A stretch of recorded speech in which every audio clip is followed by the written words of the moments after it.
I first heard about the studio, like we were fans of the show, and we used to run home from school to watch it, like most kids did.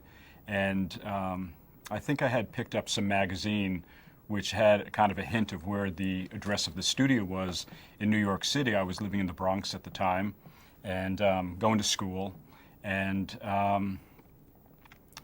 eventually we found our way to the studio, and from there it was like it was hitting a gold mine. When I first started going to the studio, I was I believe 11 or 12. I think it was 1968 when I first started going.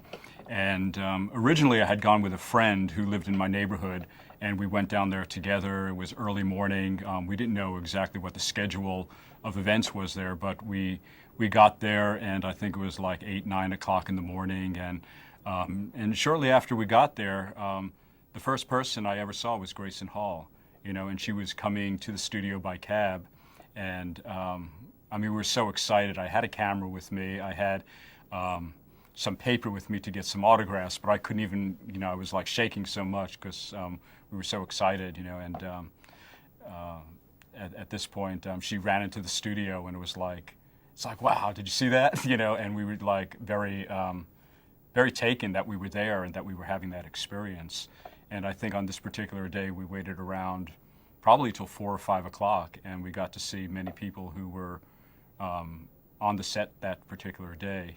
They would come out for lunch, and other actors would come in at the end of the day, and they would come in for the evening rehearsal as other actors were leaving for the day. And for us, it was very, very exciting. I had met many other kids who had come to the studio, and they were doing just about the same thing as I was. They were missing school, and they were there on school days. We'd go on holidays, and any chance I got to be there, I would go, because that was my place to play, more or less, and to connect with my friends, because all my friends were down at the studio. At any given time, there were a lot of fans. At first, when I had come to the studio, there weren't that many fans hanging around. It was still early in the show, and the popularity of going to the studio wasn't as great as it had been later on in the series. And for a while, we would just wait outside of the studio, from early morning till evening, and we never really thought to get in. We were just happy just to be outside and to see the actors as they came and went. And then we found out that we could ask a certain actor or actress if we could go inside the studio, and they were more than obliged to put us on a guest list and get clearance to take us in the studio on the following day or whatever day they were going to be taping next. And this was like a dream come true. It was very, very exciting to be in the studio, to watch makeup, to watch dry rehearsal in the morning, and to go in and out of all the different rooms there and see the actors and actresses in wardrobe. And then we got to go down on the set of the show, and it's just fascinating, being a kid, and being able to experience this type of thing.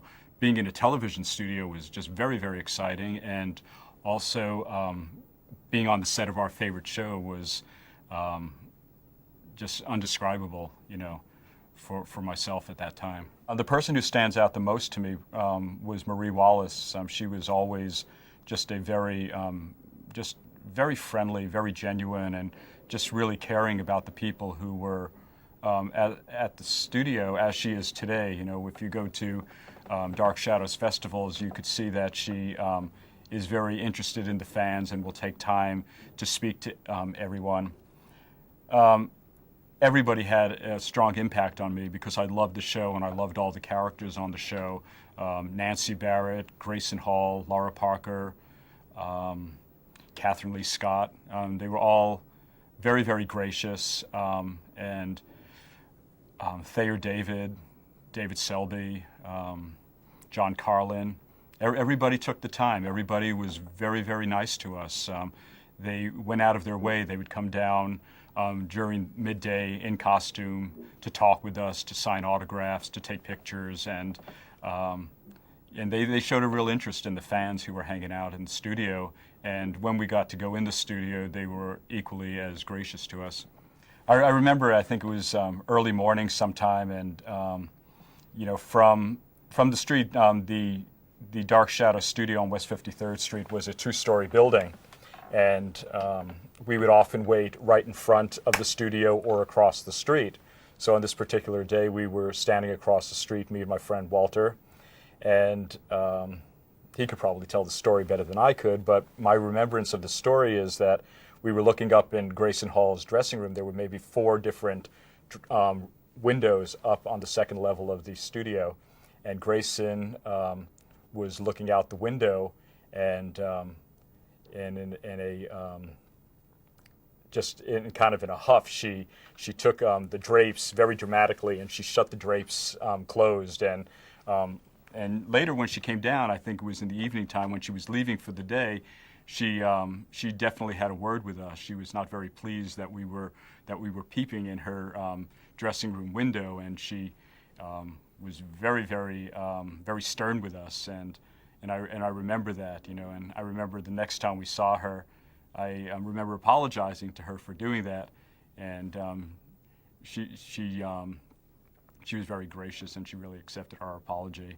12 or 15 years ago, I was living in the Bay Area, and Dark Shadows was coming on the air in syndication after many years of not being on.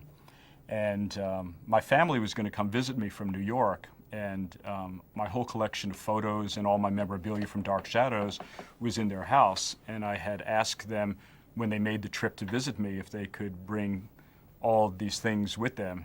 And it was a really interesting time, because I had looked at all this material, you know, all these pictures that I had, and Dark Shadows was coming back on the air, and I had not thought of Dark Shadows for many years, because I had left home, and I moved to the West Coast, and you know, as life goes on, you know, new things become part of your life. And so at this particular time in my life, after seeing my collection and Dark Shadows being on the air once again, I thought, you know, I really should do something with my photos and make them available to the fans of Dark Shadows in some way. It still has a certain magic about it. You know, it was very different for the time that it was on, and I still think that it holds up even today. You know, the actors and the timepieces that they did, and the different the storylines were very brilliant for the 60s. You know, I think way ahead of its time for daytime TV, or TV in general. You know, all the other soap operas were dealing with your basic family problems of abortions and marriages and separations and this type of thing. And Dark Shadows had gone to a place where daytime TV had never gone before. You know, Dark Shadows was brilliant then, and I believe that its longevity is due to a great director, and also a great cast of characters who play these parts brilliantly. And so it doesn't surprise me at all that Dark Shadows still is admired by so many people even today.